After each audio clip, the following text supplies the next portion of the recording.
Baik, Assalamualaikum warahmatullahi wabarakatuh. Kali ini kita akan diskusikan ya di bab terakhir tentang STP, yaitu positioning. Nah, jadi terkait dengan positioning ini, positioning itu adalah kaitannya dengan USP, tapi itu akan menjadi pembahasan di bab lain kayaknya. Jadi positioning ini adalah bagaimana kita memposisikan sebuah produk, sebuah benda, sebuah produk, sebuah jasa untuk membedakan identitas produk ini, image produk ini dan image yang lainnya. Jadi memang kaitannya dengan brand. Hal ini penting karena sebagaimana yang selalu saya sampaikan ya, bahwa desain itu bukan tentang visual saja ya, tapi tentang strategi. Bagaimana David Berman yang juga menggaungkan hal itu ya, kita harus tahu. Bahkan di Alina Wheeler pun ya, berkaitan dengan brand ya. Jadi kalian tahu bukunya Alina Wheeler itu selalu diupdate. Kalau masih pakai buku yang lama tahun 2000-an ada yang belasan, dan sekarang yang terbaru adalah tahun 2004. Yang terbaru malah brand arsitektur, kayaknya itu menjadi diskusi yang lain ya. Tapi di Alina Wheeler pun mengatakan bahwa proses mendesain brand itu memang dari penelitian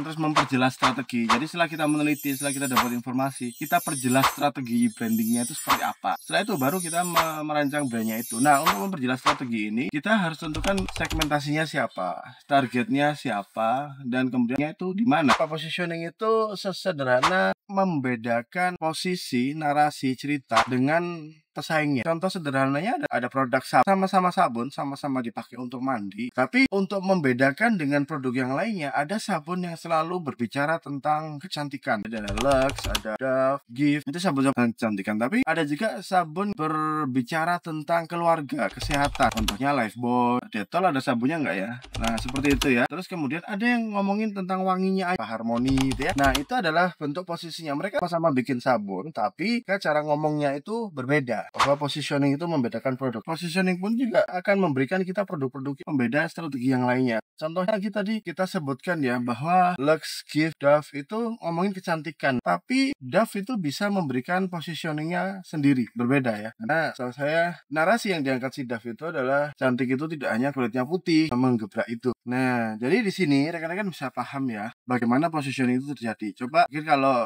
ada di kelas kita bisa simulasi ya, air mineral gitu ya, positioningnya apa saja. Misalkan air minum itu ada air mineral yang ngomongin jernih pegunungan, mungkin ada beberapa air minum yang ngomongin BPA free, kemudian ada air minum mengangkat isu ramah lingkungan ya, eco green ya, dan sebagainya itu. Jadi itu akan bisa menjadi satu strategi yang cocok, karena semakin jelas positioningnya. Ketika kita sudah menentukan positioning, tentu mulai dari segmentasi kembali ya, segmentasi sudah dirumusin, targeting sudah dirumusin, position ini ya, Anda tidak bisa membuat sebuah positioning tanpa mengetahui produk kompetitor. Nah, makanya untuk bikin positioning ini perlu bikin USP. Jadi selling proposition ini kalau sederhananya itu ada 3 lingkaran dengan irisan. Nah, kalau digambarkan di controller mungkin ya, saya nggak lupa. Jadi apa yang produk Anda miliki dan tidak dimiliki oleh produk lain, apa yang produk lain miliki yang tidak dimiliki oleh produk Anda, dan apa yang konsumen pedulikan. Jadi bentuknya kayak 3 gitu ya, 3 lingkaran, kemudian saling beririsan di tengahnya. Tiap irisannya itu punya maknanya gitu ya. Ada di bagian-bagian yang apa yang dipedulikan oleh konsumen tapi tidak Anda miliki, ya jangan bermain di situ. Atau dimiliki oleh kompetitor, jangan bermain di situ. Kalau yang dimiliki kompetitor sama dimiliki oleh Anda, ya kita nggak perlu ngomong itu ya, karena sama punya. Ada kalanya kita memiliki sesuatu yang sebenarnya dipedulikan oleh audiens kita, customer kita. Itu kita bisa fokus di sana. Jadi untuk menentukan positioning ini, kita harus riset dulu. Product knowledge kita tahu ya variannya, tahu sejarahnya, historisnya, segala macam, sampai pada hal-hal kecil ya. Karena ini konteksnya baru meneliti nih. Desainer yang harus menjadi peneliti itu Anda harus melihat sebuah kepekaan kecil gitu. Jangan melihat sesuatu yang mungkin ya dalam tanda kutip itu lebay dari company perusahaan tersebut. Itu Anda terus melihat lebay banget sih kayak gini doang. Ya pertama kita harus netral. Apapun temuannya yang itu berbeda dari yang lainnya, selebay apapun itu, kita harus tangkap itu sebagai keunikan. Ini kayak beda nih, meskipun agak lebay tapi beda dari yang lain. Itu bisa menjadi potensi nanti positioningnya nanti. Nah, berikutnya setelah Anda tahu secara internal, Anda tahu produk knowledge-nya, kemudian Anda main ke eksternalnya, cari kompetitornya semuanya. Oh, si produk A dia ngomongin kecantikan. Oh, si produk B ngomongin isu tentang kesehatan keluarga. Nah, kalau ada lagi produk C, apa ya kira-kira ya? Nah, di situ nanti Anda akan lihat target segmentasi tadi itu ya. Anda targetkan segmentasinya, kemudian targeting, dan nanti Anda akan ketahuan Karena semua orang itu butuh sabun ya, dari anak kecil sampai orang dewasa. Tapi bisa nggak ya, ada sabun yang mungkin cowok banget, atau mungkin ya siapa sih yang selama ini peduli cowok gitu.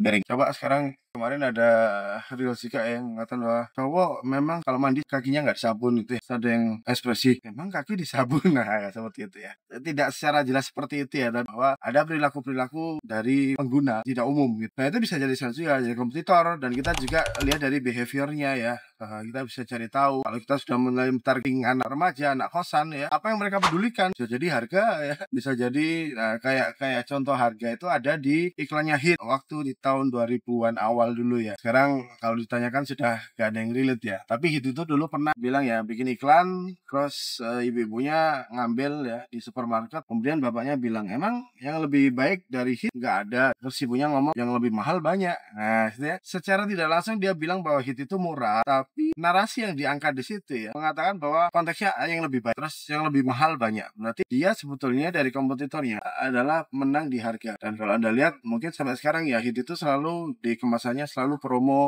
tambah 20%, tambah ekstra berapa persen gitu ya. Akan mungkin ada kemasan yang bonus yang kecil gitu ya. Jadi mainnya HIT itu di sana, yang berarti kita sudah kebayang kalau dia nyasarnya itu segmentasi yang menengah bawah.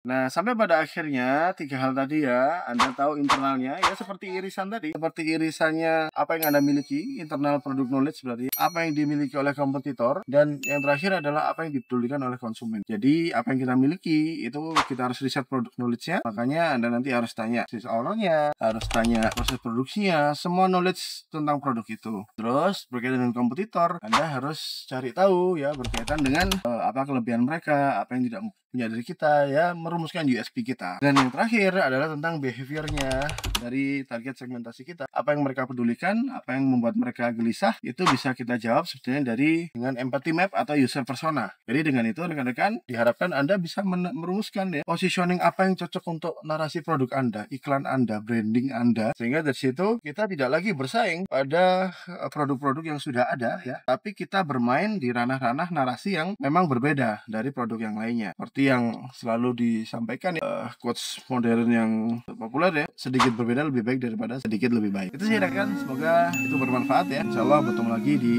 pelajaran-pelajaran berikutnya tentang desainnya. Assalamualaikum warahmatullahi wabarakatuh. Sampai nih.